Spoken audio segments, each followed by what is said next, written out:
നമുക്ക് ധാരാളം അവസരങ്ങളുണ്ട്, സാഹചര്യങ്ങളുണ്ട്, പഠിക്കാൻ, മനസ്സിലാക്കാൻ ഇഷ്ടംപോലെ സാഹചര്യങ്ങളുണ്ട്, അവസരങ്ങളുണ്ട്. അത് ഉപയോഗപ്പെടുത്തുക. ഖുർആനും സുന്നത്തും പഠിക്കുന്നതിൽ നമ്മുടെ സമയം ചെലവഴിക്കുക. അതിനേക്കാൾ ശ്രേഷ്ഠമായ ഒരു ഇബാദത്ത് ഇല്ല. 5 വക്ത് നിസ്കാരം കഴിഞ്ഞാൽ ഏറ്റവും ശ്രേഷ്ഠമാക്കപ്പെട്ട ഇബാദത്ത് തൊലബുൽ ഇൽം, ഇൽമ് പഠിക്കലാണ്, ഇൽമ് മനസ്സിലാക്കലാണ്, ഖുർആനും സുന്നത്തും മനസ്സിലാക്കലാണ്.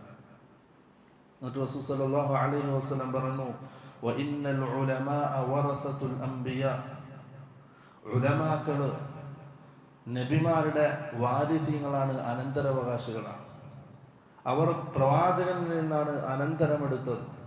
വഇന്നൽ അംബിയാഅ ലം യുവരിസു ദീനാറൻ വലാ ദിർഹമ, അംബിയാക്കന്മാര് ദിർഹമോ ദീനാറോ അല്ല ബാക്കി വെച്ചത്. അവർ ബാക്കി വെച്ചത് വറസു അൽ ഇൽം, ഖുർആന്റെയും സുന്നത്തിന്റെയും ഇൽമാണ് അവർ ബാക്കി വെച്ചത്.